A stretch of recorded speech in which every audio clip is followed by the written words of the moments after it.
जाधव, मनसे, ठाणे पालघर जिल्हा अध्यक्ष। आज व्हिडिओ बनवण्याचं कारण असं होतं की मागील सन्माननीय राजसाहेबांचं जे भाषण झालं गुढीपाडव्याला शिवतीर्थावर, त्याच्यानंतर साहेबांनी जे मानकेंच्या बाबतीत म्हटलं आणि आस्थापनेत मराठीचा वापर जास्तीत जास्त व्हावा, साहेबांच्या या घोषणेनंतर आम्ही सगळेच महाराष्ट्र सैनिक संपूर्ण महाराष्ट्रभर बँकांमध्ये जाऊन विनंती करतोय आणि बँकांना आम्ही सांगतोय, बँक कर्मचाऱ्यांना, की जास्तीत जास्त मराठीचा वापर करा।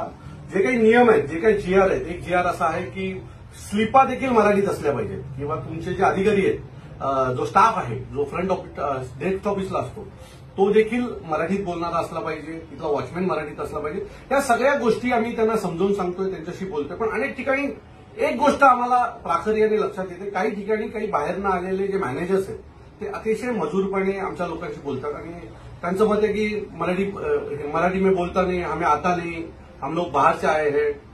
सो आणि हे होताना आपलेच काही मराठी लोक, आपलीच काही मराठी कर्मचारी तिथले ह्या लोकांना सपोर्ट करताना दिसतात आणि होतंय काय या सगळ्यांमुळे, या लोकांची मजुरी वाढते कारण आपलीच लोक यांच्या बाजूला उभी राहतात। आमची या सर्वांना विनंती आहे, म्हणजे एक उदाहरण म्हणून सांगतो, कोपरीमध्ये काल एसबीआय बँकेत पाठणकर म्हणून एक लेडी होती आणि तिथे एक साऊथ इंडियन लेडीशी ज्यावेळेला आमची लोक बोलत होती त्यावेळेला ती पाठणकर लेडी बाजूनी सांगत होती की नाही, हे बोलू नका, तुम्ही हिंदीतच बोला, तुम्ही माफी मागू नका। या सगळ्या गोष्टी आपल्याच महिला, आपलीच एक महिला पाठणकर नावाची करत होती। खरं तर ती तिची नोकरी बघते, तिला भाषेवर प्रेम नाही, तिला महाराष्ट्रावर प्रेम नाही आणि त्याच्यातनं या सगळ्या गोष्टी घडतात।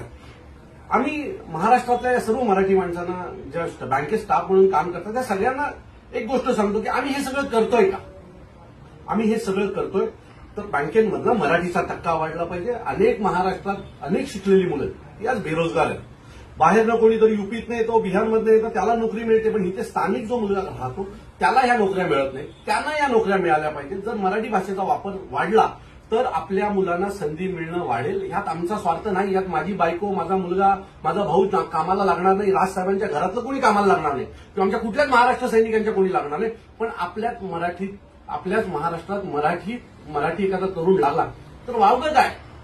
आमचा हा जो काही दबाव आहे तो मराठी भाषेचा वापर व्हावा म्हणून आहे। आज माझा एक मित्र आहे जो आता बाहेर उभा आहे, खूप मोठा पत्रकार आहे, त्याची बहीण तमिळनाडूमध्ये आता एका बँकची मॅनेजर आहे। ती म्हणते की आम्ही तिथे गेल्याच्या नंतर ती लोक हिंदीत बोलत नाही, ती लोक इंग्लिशमध्ये बोलत नाही, ती त्यांच्याच भाषेत बोलतात। जाताना आम्हाला ती भाषा तुटुक मुटुक का ना हो पण शिकून जावी लागते आणि कधीही तिथली जे स्थानिक, जे त्यांच्याबरोबर जो काम करणारा स्टाफ आहे ना, तो पण त्यांच्याशी त्यांच्या भाषेत बोलतो। पण आपल्याकडचे लाचार काही बँकेमध्ये स्वतःच्या बँकेमध्ये स्वतःचं काहीतरी दाखवण्याचा प्रयत्न करतात आणि ती लोक जी आहेत ना, त्या लोकांमुळे या लोकांची मजुरी वाढतीये। माझी या सर्वांना विनंती आहे की भाषेवर प्रेम करा, भाषेसोबत राहा। तुमच्यासारख्या काही लोकांमुळे आपल्या मराठीचा टक्का बँकेमधनं कमी होत आहे। आम्ही प्रयत्न करतो की सगळ्या आस्थापनामध्ये आपल्या मराठीचा टक्का वाढला पाहिजे। ज्या वेळेला यांच्या घरावर एखादी गोष्ट घडते त्यावेळेला मनसेकडे धावत येतात, पण ज्या वेळेला आम्ही यांच्याकडे जातो विविध गोष्टींसाठी त्यावेळेला हे कुठल्या तरी परप्रांतीय माणसाबरोबर उभे राहतात, ज्यांना आम्ही सांगतोय मराठीत बोला किंवा मराठीत शिका। सो माझी या सगळ्यांना विनंती आहे की तुम्ही कृपया ह्या लोकांना पाठीशी घालू नका, नाहीतर मराठी माणसासाठी, मराठी प्रेमासाठी आम्ही तुमच्यावर अंगावर येऊ। आमचा जर उद्दिष्ट चांगला आहे, तरुणांना संधी मिळाली पाहिजे, महाराष्ट्रात मराठीचा मान वाढला पाहिजे, सन्मान वाढला पाहिजे, अभिजात भाषेचा दर्जा मिळाला म्हणून होत नाही, त्याप्रमाणे वागावं पण लागेल आणि ती आपली भाषा आपल्याला स्वतःला वाढवावं लागेल। तर सगळ्यांना माझी विनंती आहे, जे काही बँकेमध्ये जे काही आता त्या सगळ्यांना पाठीशी घालणारी जी मराठी लोक आहेत त्यांना माझी विनंती आहे, कृपया असं करू नका।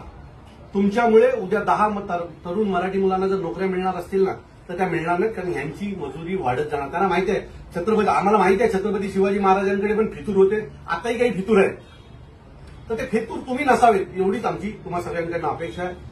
पुढच्या 8 दिवसांनी पुन्हा आम्ही बँकेत येऊ, मराठीचा सगळा कारभार मराठीत होतोय की नाही हे पाहणारच आहोत, पण त्यावेळेला तुम्ही आमच्या समोर आलात तर आम्ही विसरून जाऊ की तुम्ही मराठी आहात। धन्यवाद।